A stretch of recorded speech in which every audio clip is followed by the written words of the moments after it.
My husband's secretary used my black card to buy everyone cars at the company party. At the company's annual gala, my husband's secretary swiped my black card to gift luxury cars to every employee, establishing herself as a wealthy heiress. But when it came time to collect the cars, everyone was told the orders had been cancelled and refunded. Everyone assumed I'd done it out of spite. My husband looked at me with disgust. Victoria, how could you sabotage everyone's bonuses just because you're jealous of Madison? No one believed me when I explained the card was mine. After all, everyone knew I hated Madison Pierce and had been making her life difficult. Some of Madison's rabid supporters even dragged me to the bathroom and held my head in the toilet until I drowned. When my parents heard about my death and came to collect my body, they died in a car accident. My husband inherited everything from my family and immediately married Madison in a lavish ceremony. The media praised them as the perfect power couple. When I opened my eyes again, I was back at the annual gala, just as the secretary announced she'd buy everyone cars. Everyone's worked so hard this year. As a member of this company, I want to add to your bonuses a car for each of you, on my card. Consider it a thank you for taking care of me. The familiar words rang in my ears. I turned to see Madison Pierce, dressed in designer clothes, clinging to my husband's arm and laughing, surrounded by fawning colleagues. Madison, you really are a silver spoon princess. Giving away cars like it's nothing. Not like some people who wear thrift store clothes claiming they're custom made. If you're so rich, why work at all? The speaker was Jessica Young, Madison's most loyal lapdog. She shot me a disgusted look as she spoke. I touched my cashmere coat quality fabric that was anything but thrift store material. I preferred custom-tailored clothes because they were more comfortable. Compared to my closet full of logo-covered designer pieces, these custom items looked plain but cost dozens of times more. Their contemptuous words confirmed it. I had been reborn. In my previous life, I'd wanted to prove myself to my parents. I'd refused to inherit the family business and joined another corporation as an intern. That's when I met Ryan Mitchell, my supervisor. Despite his humble background, he was talented, becoming deputy director just years after graduation. He took care of me, a highly skilled but naive intern. I fell for him, confessed, and we had a whirlwind marriage. My father was furious when he heard. I didn't dare tell Ryan my true identity, only saying my parents lived abroad running a small business. Believing in marital unity, I gave Ryan my supplementary black card. When I got pregnant, Dad finally relented and let me bring Ryan home. That's when I discovered Ryan was having an affair with his secretary, Madison Pierce. I watched them flirt in the office daily. Every time I confronted them, it turned into me being jealous of Madison's wealthy heiress status and spreading rumors. This time, when Madison offered to buy everyone cars but they were mysteriously refunded, everyone assumed I'd sabotaged her out of spite. Madison pretended not to know why the orders were cancelled while subtly blaming me. Her fans immediately attacked me, dragging me to the dealership bathroom and drowning me in the toilet. My husband Ryan stood by and watched, even kicking me twice. After my death, he spread rumors that I was a prostitute who died completing a client's request. When my parents learned of my death and came for my body, they died in a car accident. After I died, Ryan inherited all my assets and my parents' fortune. With that money, he rented a castle by the sea for a fairy tale wedding with Madison. Remembering how they'd built their happiness on my family's blood made me clench my teeth. If Madison wanted to play pretend, I'd help her play big. Madison, you're not just buying some cheap $30,000 toy cars with 4 wheels, right? How can a $30,000 car even be called a car? I mimicked the male colleague's tone. Madison, basking in everyone's praise, froze for a moment, then quickly recovered. Of course I'm getting everyone the best. But if Victoria thinks that way about me, maybe I shouldn't bother. Hearing Madison might cancel, colleagues immediately panicked and turned on me. Victoria, you're so selfish. Why should your jealousy cost us our bonuses? Exactly. Don't you know we working people live for year-end bonuses? Finally we're getting cars, and you want to ruin it. Victoria should be fired for stirring up trouble and destroying company unity. Some drunk colleagues cursed at me, even grabbing me to get physical. If hotel security hadn't intervened, they would have attacked me. Once things calmed down, Madison approached with fake concern. Don't blame Victoria, everyone. She doesn't understand that a few million means as much to us wealthy people as a few thousand to ordinary folks. After all. She glanced disdainfully at my bag on the chair. Her lapdog immediately finished her sentence. Carrying a canvas bag and pretending to be rich? Unlike our Madison, heiress to Pierce Industries, who has a different designer bag every day. Others chimed in, looking at me with contempt. I glanced at my canvas bag carelessly hung on the chair. It was a gift from Hermes celebrating my $30 million in lifetime purchases, just unboxed yesterday. Light and convenient, I preferred it to my wall of designer bags. Seeing my silence, Madison continued her act. All right, everyone, don't blame Victoria. She didn't mean it. Let's look at car models instead. Her words made her seem even more gracious. Hearing about car selection, everyone cheered. Ryan, standing behind, sleazily groped Madison's waist. Their googly eyes almost made me gag. I forced down my nausea and smiled coldly. Since Madison says millions to wealthy people is like thousands to us ordinary folks, why bother choosing? Let's just get everyone a Rolls Royce. The room fell silent. I could hear people swallowing. Really? Madison, you truly are an heiress so generous. The colleague who usually said $30,000 cars weren't real cars spoke first. Others caught on, showering her with compliments. Madison could barely maintain her smile, unconsciously fidgeting with her dress. She looked at me with hatred. But I didn't care. I grabbed my canvas bag and headed out. Time to call and freeze my supplementary card. Let's see how Madison pays tomorrow. I showed up for car pickup day. Seeing me, Ryan's face darkened. What are you doing here? Haven't you caused enough trouble?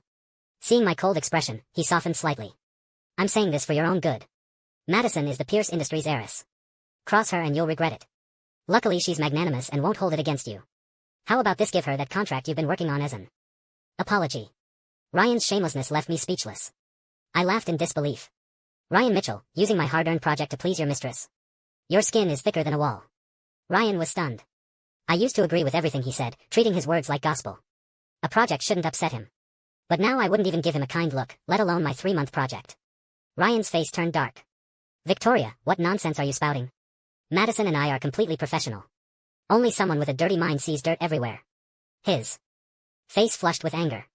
Madison grabbed my hand with fake concern. Victoria, don't fight with Ryan. I promise to stay away from him. Don't let me cause problems between you. I yanked my hand away. She stumbled dramatically. Ryan instinctively caught her, and her frightened expression ignited his rage. Victoria, how can you be so petty? Madison's new eye just helped her a bit more. Must you make such a big deal? And attacking her. You suspect Madison and me?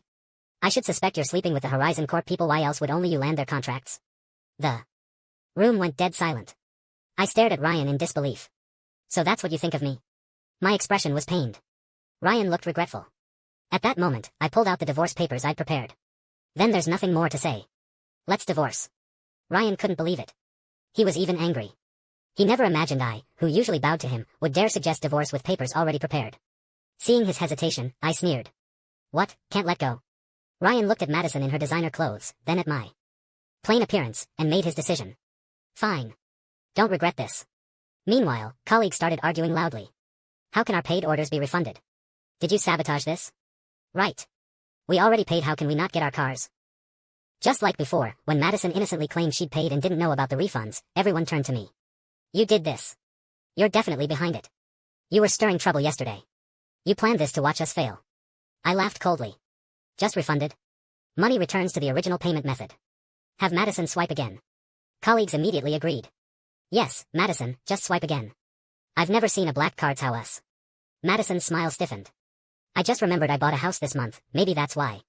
I cut her off. No problem. This dealership is owned by Pierce Industries. As the heiress, just use your name. The manager must know you. Other colleagues, fearing they'd lose their cars, urged her on. She reluctantly pulled out the black card. Colleagues gasped in awe. Staff immediately brought the card reader. Miss, please enter your PIN. She entered it with shaking hands. Your card has been frozen. Colleagues were confused. Second try, your card has been frozen. Their smiles froze. Third try, your card has been frozen. They looked at Madison differently now. Just as Madison panicked, a man in a black suit arrived with an entourage in black. They all bowed toward us, shouting, Good morning, miss. Everyone froze, turning toward the voice. A sea of black-suited people bowed motionless. Only the lead man straightened up, speaking respectfully.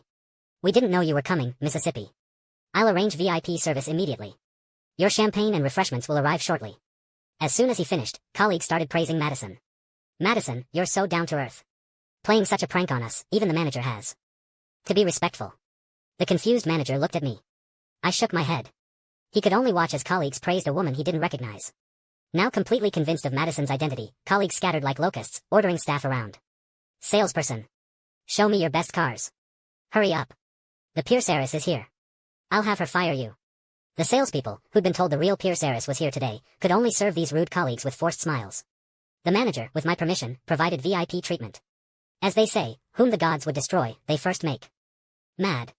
Champagne, refreshments, gifts, colleagues stripped the dealership bare, even taking the bottled water. I noticed Madison's usual smile slipping. Things were completely out of her control. Yet Ryan looked at her like he'd found treasure. Madison, you really are a beautiful, kind angel. I never imagined you, an heiress, would be so humble, working alongside us common people. Nothing like Victoria, that shrew, who's been here a few years and thinks she can target you. Thank goodness I met you and saw her true face. Now that I'm divorced, I can finally pursue you properly. Madison's troubled expression transformed into delight. Her sideways glance at me was full of triumph. I understood Madison's joy. Ryan wore the Armani suit I'd bought him, Louboutin shoes, and a limited edition Richard Mille watch worth millions. Even his cufflinks cost 6 figures. When we married, I hadn't told him the real value to protect his pride. I thought our love transcended money. Now I wanted to slap myself. What a waste of money. Ryan used my gifts to chase other women, giving my card to his mistress. A gold digger thinking. She was a rich heiress wanting to upgrade from the plain wife. A fake heiress thinking he was wealthy, wanting to steal someone's husband. Perfect match. I couldn't wait to see their faces when they learned the truth. After Ryan's confession, Madison covered her face shyly. Don't say that about Victoria. She must have had a hard life to act this way. I don't blame her, not everyone grew up in a loving family like mine. As colleagues, I won't hold it against her. She turned to me with pitying eyes. But Victoria, don't do this again. Not everyone is as understanding as me. Ryan looked at Madison with love, as if seeing a golden mountain. But looked at me with disgust, like I was garbage. Their hypocritical act was both funny and absurd. A perfect match, a whore and a dog. I immediately put on a chastened expression, looking ashamed. Yes, I'm not like Madison with her good background and generosity. Madison truly is an heiress. I could never match her grace. Not only working from the bottom up but buying cars for us regular employees. At the mention of cars, Madison's face stiffened. Just small change. Ryan's gaze grew more tender. Just as they got lovey-dovey, Jessica's shrill voice shattered the atmosphere. 50,000 for a car, Matt? Just because I spilled water? This is robbery. It's just water. Why make such a big deal? Don't you know my friend is the Pierce heiress? Keep this up and I'll have her fire you. I felt sorry for the staff member being berated by Jessica. Fellow workers, Jessica could bully them using Madison's fake status. The staff's eyes were red, but she didn't dare talk back, maintaining politeness while explaining. Ma'am, I reminded you not to bring drinks for the test drive. I'm not overcharging. The interior is handmade leather. Any damage requires complete replacement. Jessica wouldn't listen, dragging Madison over. Madison, look how unreasonable this person is. I just spilled some water and she wants 50,000. Since you're buying us cars anyway, just give me this one. It's only a few million pocket change for you. Jessica's eager tone showed her hunger for the new car. She completely missed Madison's white knuckles and pale face. I glanced at the car Jessica had damaged. And smiled knowingly. No wonder Madison was struggling. Jessica spoke casually about a few million. The base price was $9.8 million, not counting fees. Landing costs would exceed $10 million.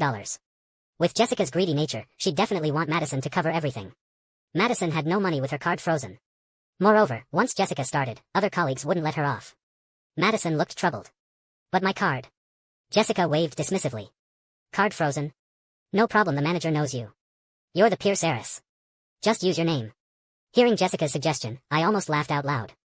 Madison's lapdog was certainly dedicated. Too bad Jessica didn't know Madison was fake. As expected, Madison righteously refused Jessica's suggestion. She looked principled. Jessica, precisely because I'm the Pierce heiress, I can't do that. If word got out, father would be furious. Jessica wouldn't listen. She thought Madison was shy and called the manager over. Madison, don't be modest. We all know you're an heiress. Don't be so low-key, or some people will think you're easy to bully. Her gaze landed on me. I laughed helplessly. The manager looked at me. First for permission. Only when Jessica urged him did I nod slightly. The manager approached them. What's wrong with you? Are you deaf? I called you several times. Jessica complained to Madison. Madison, this manager is terrible. Replace him. His attitude drives away customers. How about my brother? Community college graduate, teachers say he's quick-witted and smart. He'd definitely manage this dealership well. So that's why Jessica was so devoted to Madison. I knew Jessica's brother scored 180 on his SATs, a miracle. That community college only accepted him because Jessica paid. After graduation, he never worked a day, just gambling and partying, a complete waste. No wonder she was kissing up to Madison. If Madison really was an heiress, even her table scraps would set them up for life. After complaining, Jessica ordered the manager around. Your heiress is here. Give me the keys and change the mat. New one. Bill it to your heiress. I saw Madison's bag strap was nearly torn from gripping. Finally, she seemed to give up. Taking a deep breath, about to speak. The manager interrupted, yes, miss. We'll get you the best. Right away. Madison's ashen face instantly flushed. She stared at the manager in disbelief, confused. Did he really think she was the Pierce heiress? But too late to back out now. I put away my phone, smiling at the manager with satisfaction. Excellent performance, definitely getting a raise. Staff quickly presented Jessica with keys on a silver tray. She grabbed them and ran to the car, ordering staff to change this and that. Acting like she owned it, while staff followed my manager's instructions to accommodate her unreasonable demands. Other colleagues followed suit, having staff modify their cars. Madison had been whisked to the VIP area, unaware of their actions. When she emerged, waiting staff presented her with the bill. Miss, will you be paying by card or?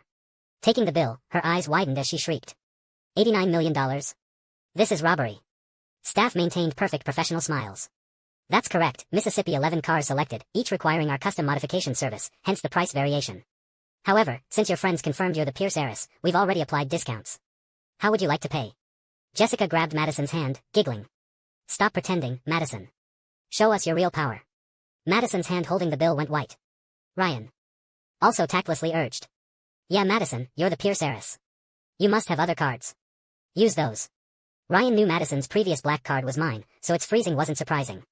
Under everyone's expectant gaze, holding the astronomical bill, Madison finally broke. I don't have money. Ryan froze, then laughed. Stop joking, Madison. You're worth billions. How can you not have 80 million? Show us your black cards. Madison snapped. I said I don't have money. Besides, these aren't from you, should I pay? Ryan's smiling face froze. Other colleagues finally understood. Madison Pierce. You promised us cars. Now you're backing out? No way. Pay up today or you're not leaving here standing. Jessica immediately threw herself on the ground, making a scene. Everyone look. The Pierce heiress is a lying fraud who won't own up to her promises. Madison's face flushed red. Your tantrums won't help. I don't have money. I didn't tell you to modify the cars. Not my problem. Call the police if you want. Even if they come, this isn't my fault. Only then did colleagues realize the severity. Like Madison said, they modified the cars. It wasn't really Madison's responsibility. Even with police, they had no case. But how could they accept this? If she hadn't pretended to be rich and made promises, they wouldn't have gone overboard. The standoff continued until someone shouted. This bitch tricked us first. That ignited everyone's fury. They beat and kicked Madison. Jessica even ripped off Madison's designer jewelry, muttering. Bitch. Always pretending. No money but wanting us to worship you. I'll ruin that face. When they finished venting, Madison's pretty face was swollen like a pig's. Her neat clothes were wrinkled and dirty. Her earrings were torn out, leaving bloody trails. Call the police. I want the police. Madison sat helplessly on the ground. Having watched enough drama, I finally spoke. Don't worry, I already called them. They'll be here soon. Now colleagues turned on me. Jessica led the charge. Victoria, what's your game? You did this on purpose. You wanted to see us humiliated. Looking at their vicious faces, I laughed coldly. What's it to do with me? Madison offered the cars. You modified them. I'm just a helpful bystander who called the police. But these people, burned by rage, didn't care what I said. They moved to attack me. The manager acted, blocking them with his people. Don't touch our miss. Jessica, charging at me, stopped abruptly. She stared at the manager in disbelief, screaming. What did you say?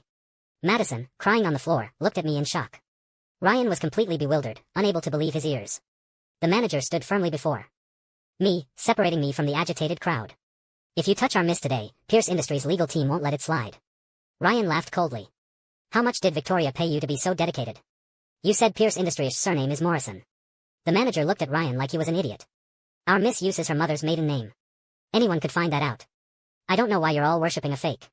Having held back all afternoon, the manager finally spoke up. Ryan's devastated expression only made me laugh.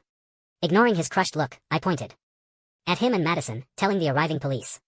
These two stole my black card, she used it fraudulently. I'm pressing charges for theft and fraud. Here's my evidence. I handed police a USB drive containing surveillance footage of Ryan stealing my luxury goods to give Madison, plus my card's transaction records. With millions involved, they were arrested on the spot. As I turned to leave, former colleagues grabbed my clothes. Their eyes gleamed with flattery and greed. They cursed Madison and fawned over me, hoping I'd kindly waive their bills. I simply brushed off their grasping hands. This was their karma, not my concern. Before leaving, I specifically instructed everything be handled by the book. With the massive amount involved in Pierce Industries' legal team, they quickly got what they deserved. Madison and Ryan were sentenced to 20 years for theft and fraud. Madison's identity was also exposed. She wasn't any heiress, just a con artist targeting rich kids. Her different designer bags daily were all rented, never repeated. Even her designer clothes were partly gifts from previous marks, partly rented knockoffs. Yes, rented fakes. With this facade, she'd conned over a dozen fake rich kids. She'd scammed over $7 million. She'd changed locations after each mark, but met her match in Ryan. After all, Ryan had given her a black card. She never expected the scammer to be scammed. During the trial, she and Ryan screamed at each other so badly the judge increased their sentences. Those fair-weather colleagues faced justice too. After that incident, almost all were fired and blacklisted by Pierce Industries. Without jobs and carrying huge debts, most saw their families fall apart, living in misery. Hearing this news, I felt no regret. They were adults who should have considered consequences before acting. These were simply their own choices. After learning everyone's fate, I chose to return home and inherit the family business. My parents had always wanted me to take over Pierce Industries. Before, I'd always wanted to prove myself, refusing family help. Now I realized inheriting the business was good too. I knew my future would only be bright. The end.